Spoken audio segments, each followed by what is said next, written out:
We continue now at the top of Daf Chafavav and Bezim Mesechet Kesubos. This is Kesuvos Daf 26b. The Gemara is continuing to explain what is the difference between Rabbi Eliezer and Rav Shimon Gamliel in terms of whether or not we're malin lekahuna al pi eid echad. And so the Gemara says the case is as follows: you have a person who you knew was a Kohen, and then a rumor goes out that the person is a ben grusha ben chalutza. Then one aid comes and says, no, the person is actually kosher. Va'askine, and so therefore we lifted him up, as Rashi over here says. Va'askine devamakam kol havichad mehem. You have a situation of a rumor, but you have one witness saying he's kosher, so we believe the one witness. V'yasu be'trei v'yamri. Now two people come and then they say ben grusha ben chalutza, who no, indeed he really is a ben grusha ben chalutza. V'achsine, and so we lower him again and we say he's no longer a Kohen. V'yasei echad v'yamar yadada be'ed the Kohen, who now another one aid comes and says that I know that he is a Kohen. And the Gemara continues and explains, everybody agrees that these two individual witnesses, the one that came at the beginning and says that he's qualified to be a Kohen, and the one that comes at the end and says that he's qualified to be a Kohen, you in general, you're allowed to be mitzdarif them, you're allowed to put them together and say that they're two witnesses. But here, the machlok is between the Tanakam and Rav Shimon Gamliel, or Rabbi Eliezer and Rav Shimon Gamliel is whether that's going to look like a zilzul for Bezdin. It's going to be degrading for the Bezdin that they keep going back and forth in terms of the status of this individual. And the Gemara explains, Tanakama Sover, the Tanakama holds, again, that's Rabbi Eliezer. Rabbi Eliezer holds, Kevan da'achsine, since we already lowered him, so lo maskinan le, so we don't raise him back up, chashinan lezilusa, the Beidina, because we're afraid, again, it's going to look bad for the Bezdin. Rav Shimon Gamliel Sover, Rav Shimon Gamliel holds, anon achsinan le, we brought him down, ve'anon maskinan le, and we're going to bring him back up to be considered a Kohen that is qualified, or lezilusa, the Beidina, lo chashinan. We're not afraid of the zilzul of Bezdin. Rashi over here says, the chashinan lezilusa, the again, we're concerned for the zilzul of Bezdin. Shall redo shnei pa'amim. V'yachshav yalu, already 2 times they disqualified him, and now they're saying he's a good Kohen. V'yivtelu divreim, it looks like they're undoing their words. V'hainu tukam Rebbe Elazar, that's what Rebbe Elazar means when he says the me'achar shoradnu al pi orin. If we already made him, we already disqualified him because of the protest. Ein malin al pi eid zeh hasheni. We're not going to raise him back up to be a Kohen through this second individual aid. Af al pi sheyesh letzarfu ma'achar, even though there's another aid that he can really join together with. And Rashi over here continues, Ve'anon maskinan lei, again, we are allowed to raise him back up. V'ikasha, Rashi just points out, if you're going to ask, Treyu Treininu, at the end of the day, it's 2 witnesses against 2 witnesses, so it's contradictory. So how do we know really that he is a qualified Kohen? And to that Rashi says, Uki Trey levahade, Trey, put the 2 against 2, V'okminon achazok achezke kamaisa, put him back to his original chazak and say that he's a good Kohen, De'askine al pi eid harishon, because we originally had brought him up through the testimony of one aid, Shehunem, one who's believed, to Hakati ein orin, to kolav orin, who there's not really any protest here, because a rumor alone is not considered orin. And the Gemara continues, Maskif lo Ravashi. Ravashi asks the following question: Ihachi, if so, if they're arguing about the zilzul of Bezdin, so afilu treyu trei nami, the same machloka should apply even if you didn't have individual witnesses that you were stringing together. You should have a concern about the zilzul of Bezdin, according to Rabbi Eliezer. As Rashi over here says, afilu trei asu b'hadei hadadi nami b'pam shniya. Let's say that 2 witnesses came that second time around to say that he was kosher. Rabbi Elazar lo maskinale. According to Rabbi Elazar, that should be a concern of the zilzul of Bezdin. We're going back and forth. And so again, if Rabbi Elazar is concerned with that, it should be a concern even in that situation. And so the Gemara says, Elamar Ravashi, rather Ravashi says, b'mitzdarfin lo eidos kamiflagi. They're actually arguing about this very issue of whether you can join together these single eidim and combine them into 2 eidim. As the Gemara continues, it's the same machlokas we find in the following brisa. The Tanya, as we learned in a brisa, ein eidusan mitzdarefes ad sheyiru shneim ke'echad. They're eidus that cannot be joined together unless both of them see it at the same time. Rabbi Yoshua ben Karcha, Rabbi Yoshua ben Karcha says, afilu b'zachar zeh, even if it's one after the other. Ve'ein eidusan miskayemes bebezdin ad sheyidu shneim ke'echad. And again, Tanakam over here says you cannot accept the testimony in court unless they both testify together. Rabbi Nassan says, no, Shomin Devarav Shal Zeh Hayom, we can listen to this one's testimony today. When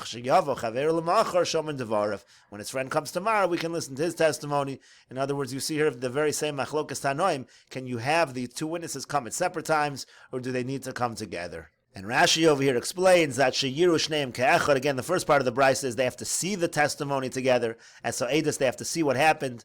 La'afuke omer b'fanei hilveyu, echad omer b'fanei hilveyu, ve'echad omer b'fanei hodelo Allah. For example, let's say one person says, I saw the loan, and the other one says, I saw the person admit that he owes the money. So that's a question over here. They saw different things. Can they combine? That's a machlokas tanoim.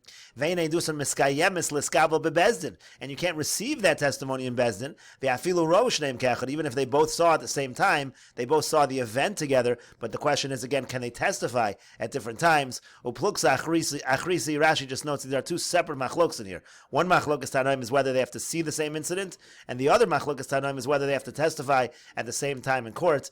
V'lav Rabbi Yeshua ben Karcha Kamar Lav Rabbi Lazar Rabbi Shimon bepluksa the Rabbi Nasan v'Rabbanan pligi.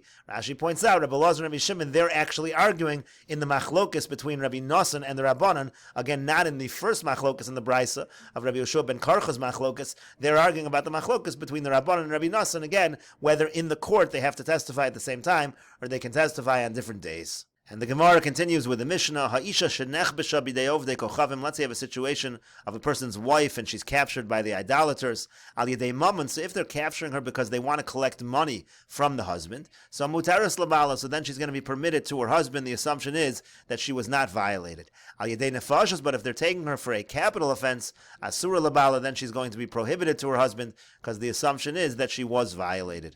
Rashi over here says, they don't want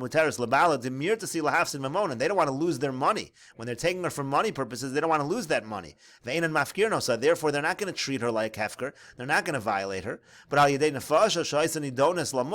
if she's taken for a capital offense, let's say she is guilty of the death penalty in their eyes, so then asura labala, so then she's prohibited to her husband, because then they're treating her like nothing. So we're afraid that maybe she went willingly, she was violated and she was willing, and therefore again she's going to become prohibited to her husband. And the Gemara says, Amar Rav Shmuel bar Rav Yitzchak Amar Rav. Rav Shmuel bar Rav Yitzchak says in the name of Rav, Lo shanu el sheyad Yisrael tekifa lov dekochavim. Our mission is only talking about a situation where the nation of the Jews is actually stronger than the idolaters. Rashi over here says, Lo shanu dal yedei mammon muteris labala. We only say that if she was taken for monetary purposes, she's going to be permitted. That's only true. El sheyad Yisrael tekifa lov dekochavim. That the Jewish nation is stronger than the surrounding idol worshipping nations. V'yireim laso shelo kedin shemiaf. There, they're really afraid to do something that is not just because they're under the authority of the Jewish government, and therefore they're not going to do that because they don't want to lose out on their money. So in that case, when she's taken for money purposes, in that case she's going to be muteres lebala. However, but let's say you have a situation where it's the non-Jewish government that is the dominant government. Even if they took her for money purposes, she's going to be prohibited to her husband. And the Gemara continues, Mesiv Rava. Rava asks a question on this qualification of the Gemara of Rav. Rava asks, Hey, Rabbi Yossi HaKohen, Rabbi Zechariah ben Akatzov, Rabbi Yossi HaKohen and Rabbi Zechariah ben Akatzov, they testified, Al Bas Yisrael Shahur Hana Be'ashkelon. There was a daughter of Israel, a Jewish girl, who was taken, Rashi says, Nismashkana again, she was taken as a collateral in Ashkelon, V'richakua b'nei mishpachta, and the people of her family, they distanced themselves from her. They assumed that she was violated. However, her Edom, the ones that came and testified that she was taken, they also testified and they said, Shalom Nistarava, Shalom Nitma, that she never went into seclusion with them, and she was never violated. So the Chachamim said to her family, if you're going to believe the Edom that she was taken as a collateral, you should also believe them, Shalom Nistarava, Shalom Nitma, that she wasn't taken into seclusion, and she wasn't violated. And if you're not believing them that she was not violated, that she wasn't taken into seclusion, she wasn't violated, so al ta'aminu shahurana, you shouldn't believe that she was taken as a collateral either. So in other words, the point is that the woman should be considered muteres no matter which way you look at it. If you believe the Edom, believe them all the way. If you don't believe them, you should not believe them all the way. And so the Gemara now asks its question as follows. Ashkelon, but when it comes to the city of Ashkelon, the yad ovdei kochavim tekifa al atzman. So when it comes to the city of Ashkelon, it's actually the non-Jewish government which was stronger. Rashi over here says, Ashkelon de eretz Plishtimi, that was the land of the Plishtim, v'yod kvar galu Yisrael, and furthermore, the Jews were already exiled. And so therefore here you have a situation where it's yad ovdei kochavim is tekifa. V'katani, and what does it say over here in this Mishnah? And we'll continue with this discussion in the next video on Daf Chav Zayin Amud Aleph.